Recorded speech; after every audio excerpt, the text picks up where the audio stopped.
Peace, love, and life, family. It's your girl, Morgan Renee Myers, just tuning in with y'all. I hope everybody is having a great day. Today is Friday, January 11th, 2019, when I'm recording this. I will be reading Chapter 4 of Roll of Thunder, Hear My Cry by Mildred D. Taylor. I've read the first 3 chapters already and uploaded them to YouTube and got great responses. The first chapter has over 2,000 views, and all the students that are having these as assigned readings are enjoying it. There are also some people out there telling me how I should and should not record my videos, and I'm here to let you all know that I enjoy reading. So I enjoy doing this on my own time. I record it on my Facebook Live, and then I download it and upload it to my YouTube. So whatever setting, how I want to read it, how I want to look up words, that's what I'm going to do. And some people like it, and some people don't. So it's just a lesson that I'm continuing to learn, that not everybody is for you or agrees with you. We all have our own opinions, which is fine. But we don't have to try to be in control of people, because we can't. All right, so I'm just going to hop into it. Like I said, I read chapter 3 yesterday, so I'm up on chapter 4 now. 1, 2, and 3 is listed on my YouTube page. So yeah, Roll of Thunder, Hear My Cry by Mildred D. Taylor. Chapter 4. Cassie, what's the matter with you, girl? Big Ma asked as she thrust 3 sticks of dried pine into the stove to rekindle the dying morning fire. You sure are taking a sorrowful long time to churn that butter. Nothing, I murmured. Nothing. Big Ma turned and looked directly at me. You've been moping around here for the past week like you got the whooping cough, flu, and measles all put together. I sighed deeply and continued to churn. Big Ma reached out and felt my forehead, then my cheeks. Frowning, she pulled her hand away as Mama entered the kitchen. Mary, feel this child's face, she said. She seemed warm to you. Mama cupped my face in her thin hands. You feel sick, Cassie? No. How do you feel? All right, I said, still churning. Mama studied me with the same disturbed look Big Ma wore, and a tiny frown line appeared on her brow. Cassie, she said softly, fixing her dark eyes upon me. Is there something you want to tell me? I was on the verge of blurting out the awful truth about the bus and the men in the night, but then I remembered the pact Stacy had made us all swear to when I told him, Christopher John, and Little Man about the caravan, and I said instead, no, ma'am, and began to churn again. Abruptly, Mama took hold of the churning stick, her eyes searching mine. As she studied me, she seemed about to ask me something. Then the question faded and she pulled away, lifting the lid off the churn. It looks ready now, she said with a sigh. Dip out the butter like I showed you and wash it down. I'll take care of the milk. I scooped the butter from the churning lid onto a plate and went through the curtain to a small pantry off the kitchen to get the molding dish. It had been placed on a high shelf under several other dishes, and I had to stand on a stool to get it. As I eased it out, Mama and Big Ma spoke softly in worried tones on the other side of the curtain. Something bad with that child, Mary. She's not sick, Mama. There's all sorts of sickness. She ain't ate right going on over a week. She ain't sleeping right neither. Restless and murmuring in her sleep all night long, and she won't hardly go out and play, rather be in here helping us. Now, you know that ain't like that child. There's a moment's pause, and Mama whispered so I could hardly hear her. Mama, you think you could have seen? Oh, Lord, no, child, Big Ma exclaimed hastily. I checked in there right after they passed, and she was sound asleep. She couldn't have seen them old devils. The boys neither. Mama sighed. The boys, they're not themselves either. All of them, too quiet. Here it is Saturday morning, and they're quiet as church mice. I don't like it. And I can't make the feeling it's got something to do with Cassie. Without warning, I had lost my balance and with an absurd topple from the knee-high stool, crashed upon the floor with the molding dish. So I want to take a second and break this down real quick. So while Cassie is going in the kitchen to get butter, they're churning. Back in these times, you had to make your own butter and things like that. So they're churning, and she sends her in there to get the molding dish. That's what they put the butter in to make it mold into the shape of butter. But how did I know to screen Cassie instead of just read it in this last sentence? Here it is, Saturday morning, and they're quiet as church mice. I don't like it, and I can't shake the feeling. It's got something to do with, then I said Cassie, because there's a dash here, and then it has Cassie and an exclamation point. So that lets me know that whatever I'm about to say after this dash, I need to say with some emphasis. And I have context clues that she said that she stands on a stool, she goes in the kitchen, it's high up, she can't reach it. So I can use my context clues and assume that maybe she is foreshadowing she might fall. So by me reading that, that's what I did. And if you don't read it like that, say you just read it, I don't like it, I can't shake the feeling, it's got something to do with Cassie. Without warning, I had lost my balance and with an absurd topple from the knee-high stool, crashed upon the floor with the molding dish. So then you would have picked up on, okay, she fell. You know, so that's what you have to do when you read, because we don't always get it right the first time. I am 28 and I still mess up on reading, but it's always about context clues, and just going back and making sure that they're flowing with the story, that you're not just reading to read, but that you're reading to understand. Okay. So without warning, I had lost my balance and with an absurd topple from the knee-high stool, crashed upon the floor with the molding dish. Cassie, you hurt? Mama asked, stooping beside me. No, I mumbled, feeling very, I'm saying gnome because it says N-O''M. Gnome, like no ma'am, but all together real country like gnome. Gnome, I mumbled, feeling very clumsy and close to tears. I knew that if I had let the tears fall, Mama's suspicion that something was wrong would be confirmed, for I never cried about such a silly thing as a fall. In fact, I seldom ever cried. So instead of crying, I jumped up quickly and began to pick up broken pieces of the dish. I'm sorry, Mama, I said. That's all right, she said, helping me. When we had swept the chips away with the long field straw broom, she told me, leave the butter, Cassie, and go on in with the boys. But, Mama, I'll do the butter. Now go on, do like I say. I stared up at Mama, wondering if she would ever know what we had done, then joined the boys who were sitting listlessly around the fire, absently listening to TJ. See, fellows, there's a system to getting out of work, TJ was expounding as I sat down. Just don't be around when it's got to be done. Only thing is, you can't let your folks know that's what you're doing. See, you should do like me. Like this morning, when Mama wanted to bring back them scissors she borrowed from Miss Logan, I ups and volunteered so she don't have to make this long trip down here, and she being so busy and all. And naturally, when I got here, y'all wanted me to stay a while and talk to y'all, so what could I do? I couldn't be impolite, could I?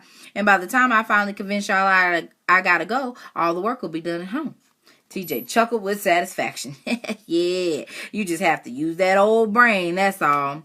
He was quiet a moment, expecting some comment on his discourse, but no one said a word. TJ's eyes roamed the length of the room, then he admonished. See, if you smart like me, Stacy, you use that old brain to get the questions on that big test coming up. Just think, they probably just sitting right here in this very room waiting to be discovered. Stacy cast TJ an annoyed look, but did not speak. Y'all sure are a sorry lot this morning, TJ observed. A fellow's just wasting his know-how talking to y'all. Ain't nobody asked you to give it, said Stacy. Well, you don't have to get snippety about it, replied TJ haughtily. Again, silence prevailed, but that would not do for TJ. Say, how about we sneak down to that old Wallace store and learn how to do them new dances? Mama told us not to go down there, Stacy said. You some mama's boy or something? You gotta do everything your mama tells? You go on if you wanna, said Stacy quietly, not raising the TJ's bait. But we staying here. Again, silence. Then TJ said, say, y'all hear the latest about them night men? Suddenly, all eyes turned from the fire and riveted themselves upon him. Our faces were eager question marks. We were totally in TJ's power. What about him? Stacy asked, almost evenly. TJ, of course, intended to nurse the moment for as long as he could. You see, when a fella's as smart as me, he gets to know things that other folks don't. Now, this kind of information ain't for the ears of little kids, so I really shouldn't even tell y'all. Then don't, said Stacy with smooth finality, turning back toward the fire as if he cared not at all about the night men. Taking his cue, I nudged Christopher John, and Christopher John nudged the little man. The three of us forced ourselves to stare into the fire in feigned disinterest. Without a captive audience, TJ had to reinterest us by getting to the point. Well, about a week ago, they rode down to Mr. Sam Tatum's place. You know, down the Jackson Road strawberry, and you know what they done? Stacy, Little Man, and I kept our eyes upon the fire, but Christopher John piped eagerly, "What?" I poked Christopher John, and he turned guiltily around, but TJ, triumphant with an assured audience of one, settled back in his chair, ready to prolong the suspense. You know Mama killed me if she knowed I was telling this. I heard her and Miss Claiborne Thompson talking about it. They was real scared. Don't know why, though. Them old night men sure wouldn't scare me none. Like I told Claude. "Hey, y'all," Stacy said, standing up and motioning us up. "Mama said she wanted us to take some milk and butter down to Miss Jackson before noon. We better get started." I nodded, and Christopher John, Little Man, and I got up. "Tarred and feathered him," TJ announced hastily. "Pour the blackest tar they could find all over him, then plaster him with chicken feathers." TJ laughed. "Can you imagine that?" "But why?" asked Little Man, forgetting our ploy. This time TJ did not slow down. "I don't know if it's y'all's little ears should hear this, but it seems he called Mr. Jim Lee Barnett a liar. He's the man who runs the mercantile down in Strawberry. Mr. Tatum's supposed to done told him that he ain't ordered up all them things Mr. Barnett done charged him for. Mr. Barnett said he had all them things Mr. Tatum ordered writ down, and when Mr. Tatum asked to see the list of his, Mr. Barnett says, 'You calling me a liar, boy?' And Mr. Tatum says, 'Yes, sir, I guess I is.' That done it." "Then it wasn't 'cause of the bus?" Christopher John blurted out. "Bus? What's a bus got to do with it?" "Nothing," said Stacy quickly. "Nothing at all." "Well, if anybody said them nightmen was down in here 'cause of some stupid bus, they crazy," said TJ authoritatively. "'Cause my information come direct from Miss Claire Thompson, who seen Mr. Tatum herself." "You sure?" Stacy asked. "Sure. Sure, I'm sure. When do I ever say anything when I ain't sure?" Stacy smiled with relief. "Come on, let's get the milk." All of us went to the kitchen, then to the bedrooms to get our coats. When we got outside, TJ remembered that he had left his cap by the fire and ran back to retrieve it. As soon as we were alone, Little Man asked, "Stacy, you really think them night men put tar and feathers all over Mr. Tatum?" "I suppose so," said Stacy. Little Man frowned, but it was Christopher John who spoke, whispering shrilly as if a stray morning ghost might overhear. "If they ever find out about the bus, you think they're going to put tar and feathers all over us?" Little Man's frown deepened, and he observed gravely, "If they did, we never get clean again." "Cassie," said Christopher John, his eyes wide, "was you real scared when you seen them?" Little Man shivered with excitement. "I wish I could have seen them." "Well, I don't," declared Christopher John. "In fact, I wish I never heard of no night men or buses or secrets or holes in the road." And with that outburst, he stuffed his pudgy hands into his thin jacket, pressed his lips firmly together, and refused to say another word. After a few moments, Stacy said, "What's keeping TJ?" The rest of us shrugged, then followed Stacy back up the porch into Mama's room. As we entered, TJ jumped. He was standing at the desk with Mama's W.E.B. Du Bois, the Negro, in his hands. "That don't look like your cat," said Stacy. "Aw, man, I ain't done nothing. Just looking at Miss Logan's history book, that's all. I'm mighty interested in that place called Egypt she been telling us about, and them black kings that was ruling back then." Still talking, he casually put down the book and picked up his cap. All four of us looked accusingly at TJ, and he halted. "Say, what is this? What's the meaning of sneaking up on me like that anyway? Y'all think I was looking for them test questions or something? Shoot, a fella think you didn't trust him." Then, thrusting his arm around Stacy's shoulders, he decided, "Friends gotta trust each other, Stacy, 'cause ain't nothing like a true friend." And with those words of wisdom, he left the room, leaving us to wonder how he had managed to slink out of this one. The Monday after his arrival, Mr. Morrison had moved into the deserted tenant shack that stood in the south pasture. It was a sorry mess, that house. Its door hung sadly from a broken hinge, its porch floorboards were rotted, and its one-room interior was densely occupied by rats, spiders, and other field creatures. But Mr. Morrison was a quiet man, almost shy, and although Mama had offered him lodging in our house, he preferred the old shack. Mama sensed that Mr. Morrison was a private person, and she did not object to the move, but she did send the boys and me to the house to help clean it. Little Man, Christopher John, and I took to Mr. Morrison immediately and had no objections to the cleaning. Anybody who was a friend of Papa's was all right in our book. Besides, when he was near, nightmen and burnings and midnight tarrings faded into a hazy distance, but Stacy remained aloof and had little to do with him. After the cleaning, I asked Mama if Christopher John, little man, and I could go visit Mr. Morrison, but she said no. But, Mama, I want to know more about him, I explained. I just want to know how come he's so big. You know about him as much as you need to know, she decided. And long as Mr. Morrison stays here, that's his house. If he wants you down there, he'll ask you. Don't know how come y'all want to go down there no way, Stacy said moodily when Mama was out of hearing. 'Cause we like him, that's why, I answered, tired of his distant attitude toward Mr. Morrison. Then, as discreetly as I could, I said, "What's the matter with you, boy? Not liking Mr. Morrison?" Stacy shrugged. "I like him all right." "Don't act that way." Stacy looked away from me. "Don't need him here. All that work he doing, I could have done it myself." "Ah, you couldn't have done no such thing. Besides, I looked around to be certain that Big Ma and Mama were not near." Oh, let me read that again. I thought that was something she was saying. Stacy looked away. "Don't need him here. All that work he doing, I could have done it myself." "Ah, you couldn't have done no such thing. Besides, I looked around to be certain that Big Ma and Mama were not near. Besides, Papa didn't just bring him here to do no work. You know how come he really here." Stacy turned toward me haughtily. "I could have taken care of that, too." I rolled my eyes at him, but held my peace. I didn't feel like a fight, and as long as Mr. Morrison was within hollering distance of the back porch, it made little difference to me what Stacy thought he could do. So Mr. Morrison is a friend that their father is off working on railroads or doing something to earn income, and he sends Mr. Morrison to come stay with the family. I still don't really know what Mr. Morrison's story is, why he's so available to just come up and live with these people, but these children's father is off working, and their mom and I believe is the dad's mom, or it might be the mom's mom, their grandmother, somebody's mother, is living there with them as well. So the 3 kids, the grandma, 4 kids, Stacy, Cassie, Little John, and Christopher John and Little Man.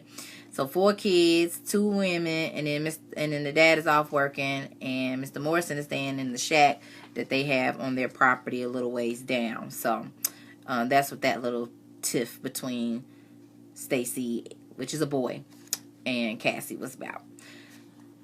"I sure wouldn't want that big old man staying in my place," said TJ on the way to school. "I bet you he get mad one time, he'd take old little man and swing him over that tree yonder like he wasn't nothing but a twig." He laughed. Then his little man set his lips and stared angrily up.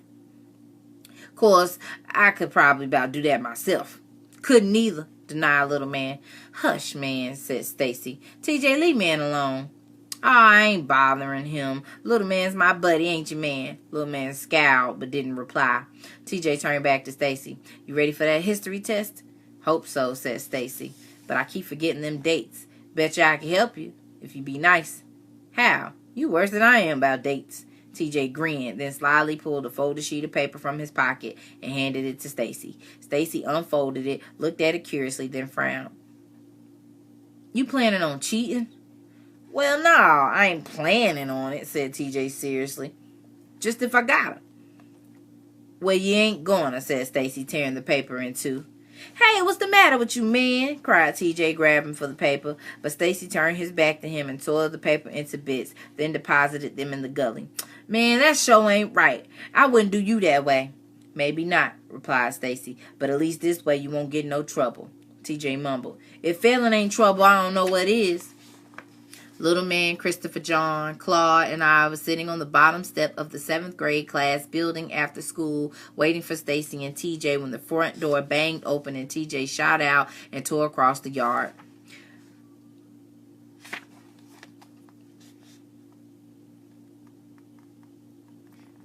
"What's the matter with him?" asked Christopher John. "Ain't he going to wait for Stacy?"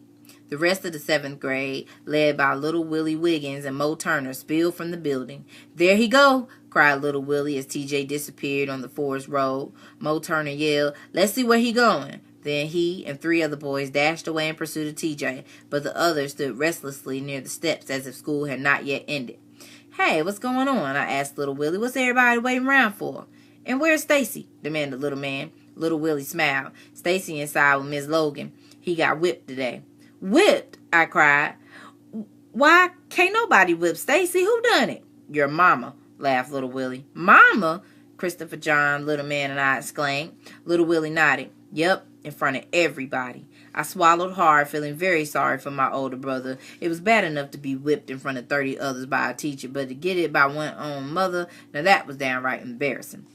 "Why Mama do that?" asked Christopher John. She called him with a cheat notes during the history examination. "Mama knows Stacy wouldn't cheat," I declared. Little Willie shrugged. "Well, whether she knowed it or not, she sure enough whipped him. Of course now, she gave him a chance to get out of it when he said he wasn't cheating, and she asked him how he got them cheat notes, but Stacy wouldn't tell on old TJ, and you know good and well old TJ wasn't about to say them notes was his." "Cheat notes? But how TJ get cheat notes? Stacy got rid of them things this morning." "Come noontime, though," replied Little Willie, "TJ was in them woods, busy writing himself another set. Me and Mo seen him." "Well, what the devil was Stacy doing with them?" "Well, we was in the middle of the examination, and old TJ slips out them cheat notes. Me and Clarence here was sitting right behind him and TJ and seen the whole thing. Stacy was sitting right beside TJ, and when we seen them notes, he motioned TJ to put them away. At first, TJ wouldn't do it, but then he seen Miss Logan starting toward him, and he slipped Stacy the notes. Well, Stacy didn't see Miss Logan coming when he took them notes, and by the time he saw her, it was too late to get rid of them. Wasn't nothing Miss Logan could do but whip him. Failed him, too. And old TJ just sat there and ain't said a word," interjected Clarence, laughing. But knowing Stacy, I bet you old TJ ain't going to get away with it," chuckled Little Willie. "And TJ know it, too. That's why he lit out of here like he done, and I bet you..." "Hey, Stacy!" Everyone turned and Stacy bounded down the steps. His square face was unsmiling, but there was no anger in his voice when he quietly asked, "Anybody seen TJ?" All the students answered at once, indicating that TJ was headed west toward home, then surrounded Stacy as he started across the lawn. Christopher John, Little Man, Claude, and I followed. When we reached the crossroads, Mo Turner was waiting. "TJ went down to the Wallace store," he announced. Stacy stopped, and so did everyone else. Stacy stared past Jefferson Davis, then back down the road toward Great Faith. Looking over his shoulder, he found me and ordered, "Cassie, you and Christopher John and man go on home." "You come too," I said, afraid of where he was going. "Got something to take care of first," he said, walking away. "Mama gonna take care of you too," I hollered after him. You know she said we wasn't to go down there, and she find out she gonna wear you out again. Papa too." But Stacy did not come back. For a moment, Little Man, Christopher John, Clark, and I stood watching Stacy and the others heading swiftly northward. Then Little Man said, "I want to see what he gonna do." "I don't," declared Christopher John. "Come on," I said, starting after Stacy with Little Man and Claude beside me. "I don't want no whipping," objected Christopher John, standing alone in the crossroads. But when he saw that we were not coming back, he puffed to join us, grumbling all the while. The Wallace store stood almost a half mile between Jefferson Davis on a triangular lot that faced the Soldiers Bridge crossroads. Once the Granger Plantation store, it had been run by the Wallaces for as long as I could remember, and most of the people within the 40-mile stretch between Smellings Creek and Strawberry shopped there. The other three corners of the crossroads were forest land, black and dense. The store consisted of a small building with a gas pump in front and a storage house in back. Beyond the store, against the forest edge, were two gray clapboard houses and a small garden, but there were no fields. The Wallaces did not farm. Stacy and the other students were standing in the doorway of the store when Little Man, Christopher John, Clark, and I ran up. We squeezed through so we could see inside. A man we all knew was Caleb Wallace stood behind the counter. A few other men sat around the stove playing checkers, and Jeremy's older brothers, R.W. and Melvin, who had dropped out of school long ago, leaned sleepy-eyed against the counter, staring at us. "Y'all go on to the back," said Caleb Wallace, "lesson y'all want to buy something. Mr. Dewberry got the music going already." As we turned away from the entrance, Melvin Sims said, "Just look at the little niggers come to dance," and the laughter of the men filled the room. Christopher John tugged at my arm. "I don't like this place, Cassie. Let's go on home." "We can't leave without Stacy," I said. Music beckoned from the storage room where Dewberry Wallace was placing round brown bottles on a small table as we crowded in. Aside from the table, there was no furniture in the room. Boxes lined the walls and the center floor had been cleared for dancing. Several older couples from Great Faith were already engaged in movements I had never seen before. "What are they doing?" asked Little Man. I shrugged. "I guess that's what they call dancing." "There he go," Someone shouted as the back door of the storeroom slammed shut. Stacy turned quickly and sped to the back of the building. TJ was fleeing straight toward Soldiers Road. Stacy tore across the Wallace yard and, leaping like a forest fox, fell upon TJ, knocking him down. The two boys rolled toward the road, each trying to keep the other's back pinned to the ground. But then Stacy, who was stronger, gained the advantage, and TJ, finding that he could not budge him, cried, "Hey, wait a minute, man. Let me explain." Stacy did not let him finish. Jumping up, he pulled TJ up too and hit him squarely in the face. TJ staggered back, holding his eyes as if he were badly hurt, and Stacy momentarily let down his guard. At that moment, TJ rammed into Stacy, forcing the fight to the ground again. Little man, Christopher John, and I, with the others, circled the fighters, chanting loudly as they rolled back and forth, punching at each other. All of us were so engrossed in the battle that no one saw a mule wagon halt on the road and a giant man step out. It wasn't until I realized that the shouting had stopped behind us and that the girls and boys beside me were falling back that I looked up. Mr. Morrison towered above us. He did not look at me or Christopher John or Little Man, although I knew he had seen us, but walked straight to the fighters and lifted a still swinging Stacy off TJ. After a long, tense moment, he said to Stacy, "You and your sister and brothers get on in the wagon." We walked through the now silent crowd. Caleb and Dewberry Wallace, standing on the front porch of the store with the Simpsonses, stared at Mr. Morrison as we passed, but Mr. Morrison looked through them as if they were not there. Stacy sat in front of the wagon with Mr. Morrison. The rest of us climbed into the back. "Now we're gonna get it," shuddered Christopher John. "I told y'all we should have gone on home." Before Mr. Morrison took the reins, he handed Stacy a handkerchief in which to wrap his bruised right hand, but he did not say a word, and it wasn't until we had passed the crossroads leading to Great Faith, that the silence was broken. "Mr. Morrison, you going to tell Mama?" Stacy asked huskily. Mr. Morrison was very quiet as Jack the mule clopped noisily onto the dry road. "Seems I heard your mama tell y'all not to go up to that Wallace store," he said at last. "Yes, sir," said Stacy, glancing nervously at Mr. Morrison. Then he blurted out, "But I had a real good reason." "Ain't never no reason good enough to disobey your mama." The boys and I looked woefully at each other, and my bottom stung from the awful thought of Mama's leather strapped against it. "But, Mr. Morrison," I cried anxiously, "TJ was hiding there because he thought Stacy wouldn't never come down there to get him. But Stacy had to go down there because TJ was cheating." "Hush, Cassie," Stacy ordered, turning sharply around. I faltered for only a moment before deciding that my bottom was more important than Stacy's code of honor. "And Stacy had to take the blame for it, and Mama whipped him right in front of God and everybody." Once the truth had been disclosed, I waited with dry throat and nauseous stomach for Mr. Morrison to say something. When he did, all of us strained tensely forward. "I ain't going to tell her," he said quietly. Christopher John sighed with relief. "Ain't going down there no more either," he promised. Little Man and I agreed, but Stacy stared long and hard at Mr. Morrison.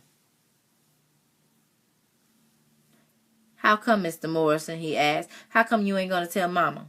Mr. Morrison slowed Jack as we turned into the road leading home. "'Cause I'm leaving it up to you to tell her." "What?" we exclaimed together.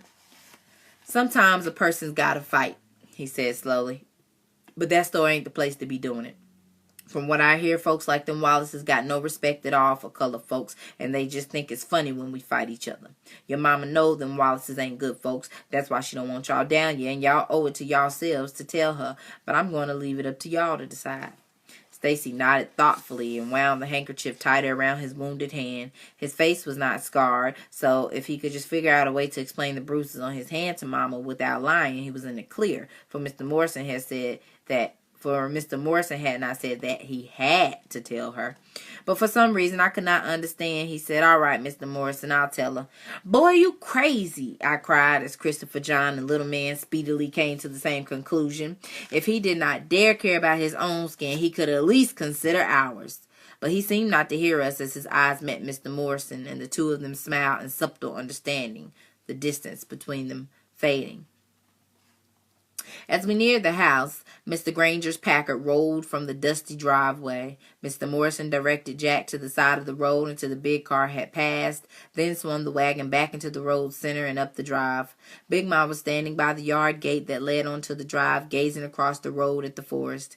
"Big Ma, What was Mr. Granger doing here? Stacy asked, jumping from the wagon and going to her. Little man, Christopher John, and I hopped down and followed him. Nothing, Big Ma replied absently, her eyes still on the forest. Just worrying me about this land again. Oh, said Stacy, his tone indicating that he considered the visit of no importance. Mr. Granger had always wanted the land. He turned and went to help Mr. Morrison. Little man and Christopher John went to help him, but I remained by the gate with Big Ma. Big Ma, I said, what Mr. Granger need more land for? Don't need it, Big Ma said flatly. Got more land than he know what to do with. Well, what he want with ours then? Just like to have it, that's all. Well, seems to me he's just being greedy.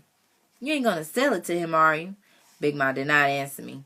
Instead, she pushed open the gate and walked down the drive and across the road into the forest. I ran after her. We walked in silence down the narrow cow path which wound through the old forest to the pond, and as we neared the pond, the forest gate opened into a wide brown glade, man-made by the felling of many trees, some of them still on the ground.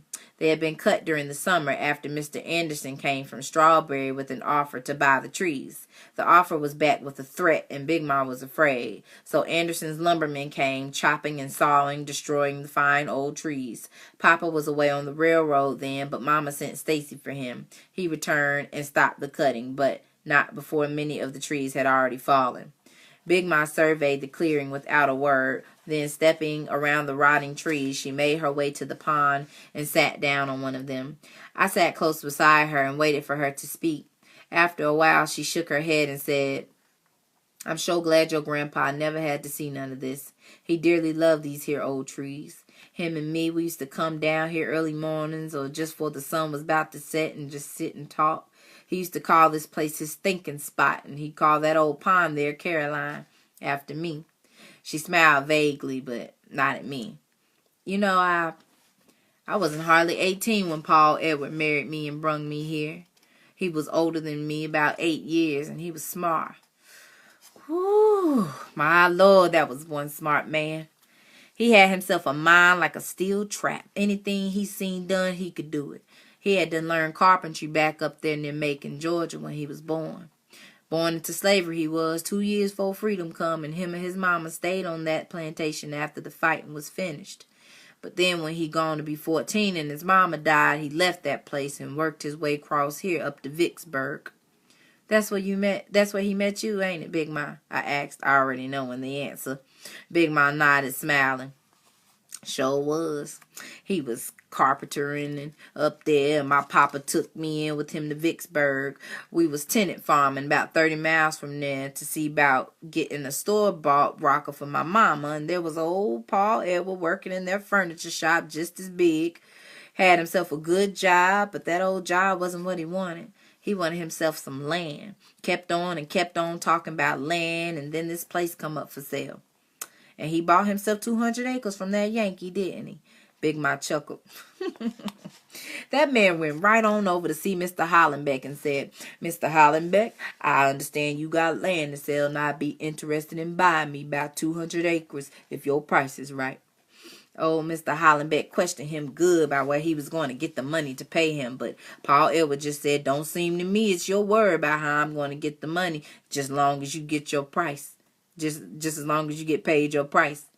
And Mr. Hollenbeck went on and let him have it. Of course, now, he was just about as eager to sell this land as Paul Edward was to buy. He'd had it going on for 20 years. Bought it during Reconstruction from the Grangers. Because they didn't have no money to pay their taxes. Not only didn't they have tax money, didn't have no money at all. That war left them plumb broke. Their old Confederate money wasn't worth nothing, and both Northern and Southern soldiers had to ransack their place. Them Grangers didn't have nothing but they land left, and they had to sell 2,000 acres of it to get money to pay them taxes and rebuild the rest of it. And that Yankee bought the whole 2,000. Then he turned around and tried to sell it back to him, Big Ma? Sure did. But not till 1807 when your grandpa but not till 87 when your grandpa bought himself that 200 acres. As I hears it, that Yankee offered to sell all 2,000 acres back to Harlan Granger's daddy for less than the land was worth, but that old Fillmore Granger was just about as tight with a penny as anybody ever lived, and he wouldn't buy it back. So Mr. Hollenbeck just let other folks know he was selling, and it didn't take long for he sold all of it, because it was some mighty fine land. Besides your grandpa, a bunch of other small farmers bought about 800 acres, and Mr. Jameson bought the rest. But that wasn't our Mr. Jameson, I supplied normally. That was his daddy. Charles Jameson was his name, Big Ma said. A fine old gentleman, too. He was a good neighbor, and he always treated us fair, just like his son. The Jamesons was what folks call Old South from up in Vicksburg, and as I understands it, before the war, they had as much money as anybody, and even after the war, they managed better than some other folks, 'cause they had made themselves some northern money. Anyways, old Mr. Jameson got it into his mind that he wanted to farm, and he moved his family from Vicksburg down in here.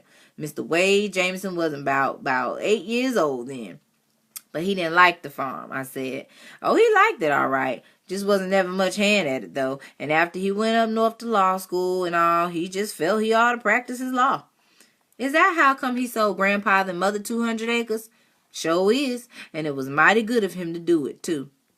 My Paul Edward had been eyeing that 200 acres ever since 1910 when he done paid off the bank for them first 200.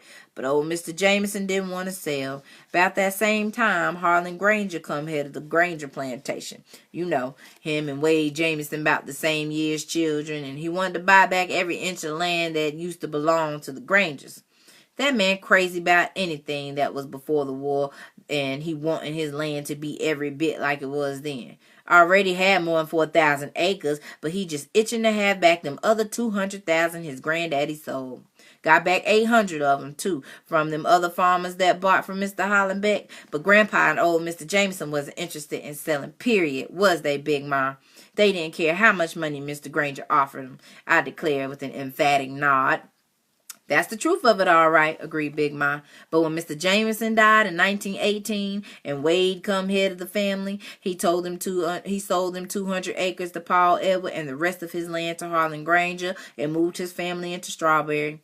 He could have just as easy sold the full 2,000 acres to the Grangers and gotten more money, but he didn't. Until this day, Harlan Granger still hold against him because he didn't. The soft swish of falling leaves made Big Ma look up from the pond and at the trees again. Her lips curved into a tender smile as she looked around thoughtfully. You know, she said, I can still see my Paul Edwards' face the day Mr. Jameson sold him them 200 acres. He put his arms around me and looked at his new piece of land. Then he said exactly the same thing he said when he grabbed himself that first 200 acres. Said, Pretty Caroline, how you like to work this fine piece of earth with me? Sure did. Said the exact same thing.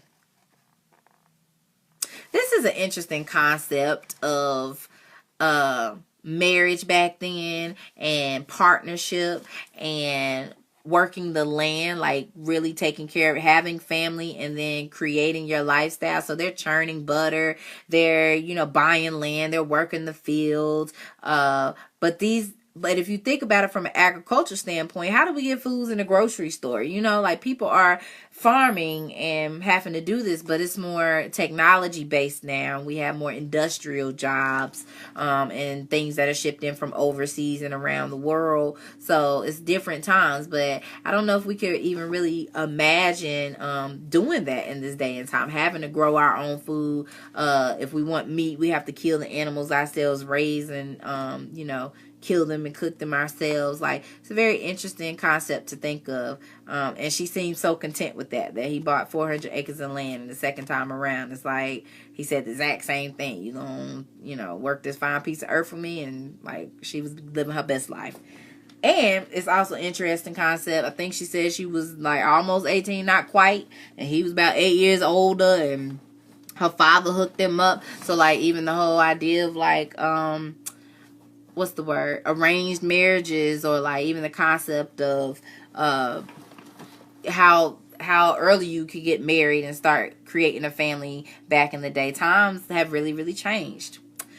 So she grew quiet then and rubbed the wrinkles down one hand as if to smooth them away. I gazed at the pond, glassy, gray, and calm until she was ready to go on. I had learned that at times like these, it was better to just sit and wait than to go on disrupting questions which might It was best to just sit and wait than to go asking disrupting questions which might vex her. So long ago now, she said eventually in a voice that was almost a whisper. We worked real hard getting them crops sown, getting them reaped. We had us a time. But there was good times too. We was young and strong when we started out and we liked to work. Neither of us, I'm proud to say, never was lazy, and we didn't raise us no lazy children neither. Had ourselves 6 fine children. Lost our girls when they was babies though. I suppose that's one of the reasons I love your sweet mama so much. But them boys grew strong and all of them love this place as much as Paul, Edward, and me. They go away, they always come back to it, couldn't leave it. She shook her head and sighed. Then Mitchell, he got killed in the war, and Kevin got drowned. Her voice faded completely, but when she spoke again, it had hardened and there was a determined glint in her eyes. Now all the boys I got is my baby boys, your papa and your Uncle Hammer, and this they place as much as it is mine. They bloods in this land, and hear that Harlan Granger always talking about buying it. He pestered Paul Edward to death about buying it, now he pestering me. She grumped angrily. He don't know nothing about me or this land he think I'm gonna sell. She became silent again. A cold wind rose, biting through my jacket, and I shivered. Big Ma looked down at me for the first time. You cold? No, ma'am, I stuttered, not ready to leave the forest. Don't you be lying to me, girl, she snapped, putting out her hand. It's time we was going back to the house anyways. Your mama'll be home soon. I took her hand, and together we left the Caroline. Despite our every effort to persuade Stacy otherwise, when Mama came home, he confessed that he had been fighting TJ at the Wallace store and that Mr. Morrison had stopped it. He stood awkwardly before her, disclosing only those things which he could honorably mention. He had said nothing of TJ's cheating or that Christopher John Littleman and I had been with him, and when Mama asked him a question he could not answer honestly, he simply looked at his feet and refused to speak. The rest of us sat fidgeting nervously throughout the interview, and when Mama looked our way, we swiftly found somewhere else to rest our eyes. Finally, seeing that she had gotten all the information she was going to get from Stacy, Mama turned to us. I suppose you 3 went to the store too, huh? But before any of us could squeak an answer, she exclaimed, That does it, and began to pace the floor, her arms folded, her face crossed. Although she scolded us severely, she did not whip us. We were sent to bed early, but we didn't consider that a punishment, and we doubted that Mama did either. How we had managed to escape a whipping we couldn't fathom until Saturday, when Mama woke us up before dawn and piled us into the wagon. Taking us southwest toward Smellings Creek, she said, Where we're going, the man is very sick and he doesn't look like other people, but I don't want you to be afraid or uncomfortable when you see him. Just be yourselves. We rode for almost 2 hours before turning back onto a backwoods trail. We were jarred and bounced over the rough road until we entered a clearing where a small, weather-grayed house stood and fields stretched barren beyond it. As Mama pulled up on the reins and ordered us down, the front door cracked wearily open, but no one appeared. Then Mama said, Good morning, Mrs. Berry. It's Mary Logan, David's wife. The door swung wide open, and an elderly woman, frail and toothless, stepped out. Her left arm hung crazily at her side as if it had been broken long ago but had not mended properly, and she walked with a limp. Yet she smiled wildly, throwing her good arm around Mama and hugging her. Land sakes, child, ain't you something, she exclaimed. Coming to see about these old bones. I just says the same. I says, who you reckon coming to see old folks like us? These your babies, ain't they? Lord Almighty, ain't they fine? Sure is. She hugged each of us and ushered us into the house. The interior was dark, lit only by the narrow slat of gray daylight allowed in by the open door. Stacy and I carried cans of milk and butter, and Christopher John and Little Man each had a jar of beef and a jar of Crowder peas, which Mama and Big Ma had canned. Mrs. Berry took the food, her thanks intermingled with questions about Big Ma, Papa, and others. When she had put the food away, she pulled stools from the darkness and motioned us to sit down. Then she went to the blackest corner and said, Daddy, who you s'posed to come see about us? There was no recognizable answer, only an inhuman guttural wheezing, but Mrs. Berry seemed to accept it and went on. Miss Logan and her babies. Ain't that something? She took a sheet from a nearby table. Gots to cover him, she explained. He can't hardly stand to have nothing touch him. When she was visible again, she picked up a candle stump and felt around the table for matches. He can't speak no more. The fire burned him too bad, but he understands all right. Finding the matches, he lit the candle and turned once more to the corner. A still form lay there staring at us with glittering eyes. The face had no nose, the head no hair, the skin was scarred, burned, and the lips were wizened black like charcoal. As the wheezing sound echoed from the opening that was a mouth, Mama said, Say good morning to Mrs. Berry's husband, children. The boys and I stammered a greeting, then sat silently, trying not to stare at Mr. Berry during the hour that we remained in the small house. But Mama talked softly to both Mr. and Mrs. Berry, telling them news of community as if Mr. Berry was normal as anyone else. After we were on the main road again, having ridden in thoughtful silence over the wooded trail, Mama said quietly, The Wallaces did that, children. They poured kerosene over Mr. Berry and his nephews and lit them afire. One of the nephews died, the other one's just like Mr. Berry. She allowed this information to penetrate the silence, then went on. Everyone knows they did it, and the Wallaces even laugh about it, but nothing was ever done. They're bad people, the Wallaces. That's why I don't want you to ever go to their store again, for any reason. You understand? We nodded, unable to speak as we thought of the disfigured man lying in the darkness. On the way home, we stopped at the homes of some of Mama's students, where families poured out the tenant shacks to greet us. At each farm, Mama spoke of the bad influence of the Wallaces, of the smoking and drinking permitted at their store, and asked that the family's children not be allowed to go there. The people nodded and said she was right. She also spoke of finding another store to patronize, one where the proprietors were more concerned about the welfare of the community, but she did not speak directly of what the Wallaces had done to the Berries, for, as she explained later, that was something that wavered between the known and the unknown, and to mention it outright to anyone outside of those with whom you were closest was not wise. There were too many ears that listened for others beside themselves, and too many tongues that wagged to those that shouldn't. The people only nodded, and Mama left. When we reached the Turner farm, Mo's widowed father rubbed his stubbled chin and squinted across the room at Mama. Miss Logan, he said, you know I feels the same way you do about them low-down Wallaces, but it ain't easy to just stop shopping there. They overcharges me, and I had to pay them high interest, but I got credit there 'cause Mr. Montier signs for me. Now, you know most folks around here sharecropping on Montier, Granger, or Harrison land, and most of them just about got to shop at the Wallace store or up at the Mercantile in Strawberry, which is just about as bad. Can't go no place else. Mama nodded solemnly, showing she understood. Then she said, For the past year now, our family's been shopping down at Vicksburg. There are a number of stores down there, and we found several that treat us well. Vicksburg, Mr. Turner echoed, shaking his head. Lord, Miss Logan, you ain't expecting me to go all the way up to Vicksburg. That's an overnight journey in a wagon down there and back. Mama thought on that a moment. What if someone would be willing to make a trip for you? Go all the way to Vicksburg and bring you back what you need. Won't do no good, retorted Mr. Turner. I ain't got no cash money. Mr. Montier signs for me up at the Wallace store so I can get my tools, my mule, my seed, my fertilizer, my food, and what few clothes I needs to keep my children from running plumb naked. When cotton picking time comes, he sells my cotton, takes half of it, pays my debt up at the store and my interest for their credit, then charges me 10 to 15% more as risk money for signing for me in the first place.